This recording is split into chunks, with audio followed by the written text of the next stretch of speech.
Hi, buddy. This is Mr. Folly. Whoops. And welcome to podcast 6.1. We talk about heat, temperature, endo-exo, Hess's law, energy graph. Oh, sorry, there's no song. Heat is total kinetic energy. Temperature is average kinetic energy. So temperature is proportional, not exactly the same thing as kinetic energy. So total kinetic energy, let me go back to this, means include mass. Remember that, and temperature is average kinetic energy, which means mass is irrelevant.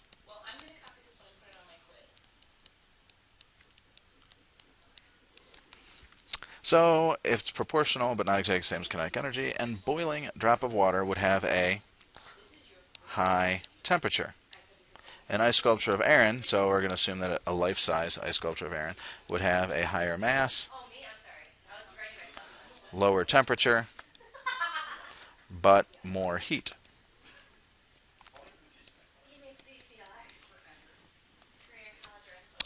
Q is heat. So Q is exothermic when it loses heat, meaning Q is negative. If something feels hot, it's exothermic, Q is negative. Heat is a product, meaning heat is lost, Q is negative. Products have less energy than the reactants because the reactants are losing heat. Q is endothermic when it gains heat, which is the opposite. Total energy can be Q plus W. So work is positive, things get bigger. You're usually talking about a balloon, or at least a mental balloon. Work is negative, things get smaller, which would be like a balloon or a mental balloon.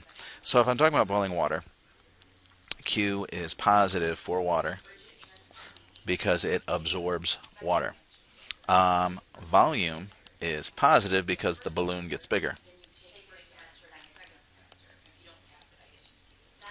So if Q is positive and V is positive, the overall energy into it, so energy equals Q plus W.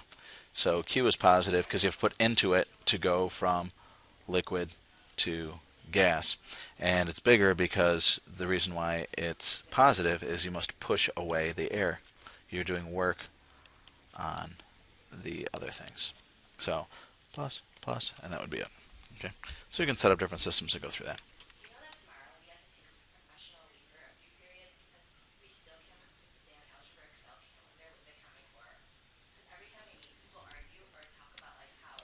Oh, come on.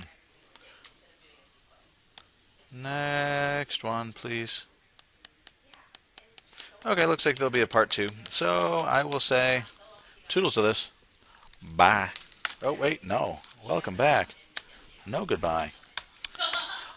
Are the following things endothermic or exothermic? Solid K dissolves in water and the solution gets colder. If it gets colder, it is absorbing heat from water. So that is endothermic. Natural gas burns in a furnace. That releases heat. So that's exothermic because we get warmer. Concentrated sulfuric acid is added to a solution and gets hot.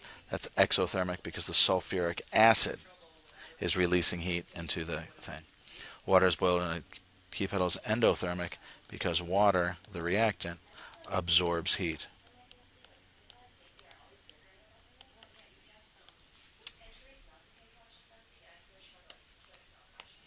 Oh, come on. Go to the next slide. Go to the next slide. Oh, maybe this will work.